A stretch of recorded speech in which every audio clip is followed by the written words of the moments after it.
ওজন কমাও মাসুদ, মানুষ মাংস কেটে নেবে। প্রথম যে লাইনটা সেখানে আসলে তার বিরুদ্ধে ওঠা কিছু দুর্নীতির অভিযোগকে নিয়ে আমি তাকে ইন্ডিকেট করেছিলাম, তো সেইটা কিন্তু সে এড়িয়ে গিয়েছে। উত্তর তো দেওয়া দূরের থাক, সে হচ্ছে অর্ধেক সত্য অর্ধেক তথ্য, সেটার ভিত্তিতে সে হচ্ছে তাও আবার ন্যাশনাল মিডিয়ায় সেটা নিয়ে কথা বলেছে। দায়িত্ব আছে আপনাদের হাতে, আপনাদেরকে, এবং দায়িত্বের সাথে ক্ষমতাও অর্পিত হয়েছে ডিরেক্টলি অর ইনডাইরেক্টলি। সো সেই জিনিসটা আপনাদেরকে কাজে লাগাতে হবে। এটি নিয়ে আলোচনা করাও আসলে খুব একটা হাস্যকর ব্যাপার, কারণ এটা স্যাটাইরিক্যাল একটা পোস্ট ছিল। এখন যারা রাজনীতি করতে আসে এত বড় মাঠে, তারা নতুন এসেছে রাজনীতিতে আমরা জানি, তারপরেও অন্তত রাজনীতিবিদদের সেন্স অফ হিউমার থাকা উচিত, যে কোনটা স্যাটাইরিক্যাল কোনটা সার্কাজম, এতটুকু বোঝার সক্ষমতা থাকা উচিত।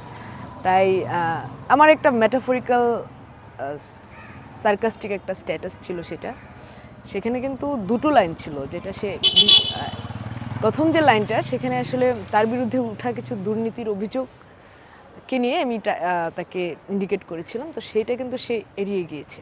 লেখাটা ছিল মনে করেন সম্ভবত ওর বাড়ি হাতিয়া, তো সেখানে সে গিয়েছে, সেখানে তার 80টা তোরণ তার জন্য সাজানো হয়েছে, যেটা আসলে খুবই কি বলবো, এটা নজিরবিহীন।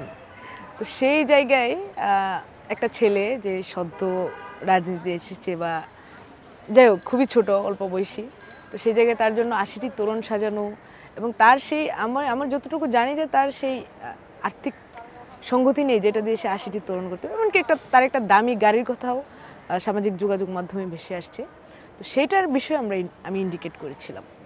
তো সেটা কিন্তু সে কোনো উত্তর তো দেওয়া দূরের থাক, সে হচ্ছে অর্ধেক সত্য অর্ধেক তথ্য, সেটার ভিত্তিতে সে হচ্ছে তাও আবার ন্যাশনাল মিডিয়ায় সেটা নিয়ে কথা বলেছে, যে এগুলো আসলে ন্যাশনাল মিডিয়ায় ফেসবুকের সার্কাস্টিক আচরণ, সেগুলো ন্যাশনাল মিডিয়ায় বসে কথা বলার মতো না।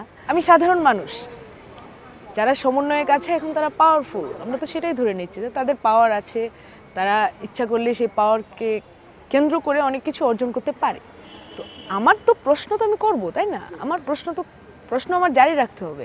তো সেই জায়গায় সেই প্রশ্নের উত্তর না দিয়ে আসলে সেটাকে অন্যদিকে নিয়ে যাওয়া, উনি লাইন ব্যবহার করেছিলেন যে ওজন কমাও মাসুদ, মানুষ মাংস কেটে নেবে।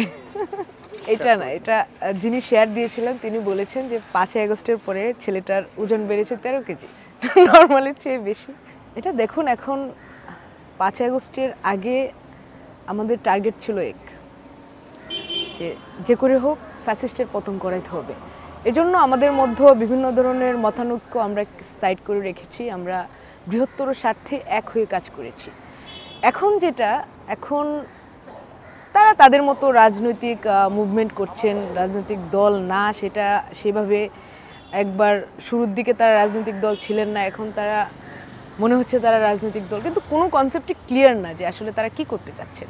তো সেই জায়গায় আমরা যারা স্পষ্টত রাজনীতি করি, আমাদের জন্য এই জিনিসগুলো একটু চ্যালেঞ্জিং, যে আমার আসলে জানতে হবে যে আমার পাশে যিনি রাজনীতি করছেন বা আমি যার সাথে কথা বলছি তার আইডিওলজিক্যাল অবস্থানটা এখানে কী। এখানে কিছু মানুষ সাধারণ শিক্ষার্থী নাম দিয়ে ছাত্রদলের বিরুদ্ধে মব তৈরি করে প্রতিনিয়ত মিছিল করে চলছে, বা প্রায়ই দেখি যে রাতে মিছিল তৈরি হচ্ছে। এই যে আমরা তাদের আইডিওলজিক্যাল অবস্থানটাই জানতে পারছি না যে তারা কিসের ভিত্তিতে সেটা করছেন, তো এইগুলো হচ্ছে আমাদের জন্য চ্যালেঞ্জিং। তো এই জায়গায় আমরা আরও স্বচ্ছতা চেয়েছিলাম, যে স্বচ্ছতা তারা এখন পর্যন্ত দেখাতে পারছেন না, অনেকেই দেখাতে পারছেন না, অনেকে দেখাতে পারছেন, কেউ চেষ্টা করছেন ভালো কিছু করার, অবশ্যই তাদের সেই চেষ্টাকে আমরা স্বাগত জানাই। কিন্তু মূলত তারা যেই চিন্তা থেকে দায়িত্ব নিয়েছিলেন বা তারা কাজ করে যাচ্ছেন, আমার মনে হচ্ছে সেই ভিশনগুলো ফুলফিল হচ্ছে না।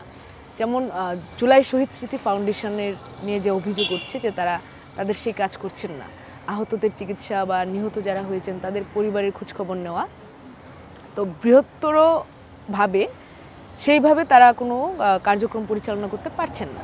তো এটা আমাদের জন্য হতাশাজনক, যে একটা দায়িত্ব আছে আপনাদের হাতে, আপনাদেরকে, এবং দায়িত্বের সাথে ক্ষমতাও অর্পিত হয়েছে ডিরেক্টলি অর ইনডাইরেক্টলি।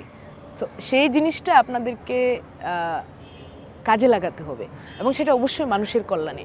আলটিমেটলি আমরা যেভাবে রাজনীতি করি, যাই করি না কেন, সেটা মানুষের কল্যাণেই আমরা করে থাকি।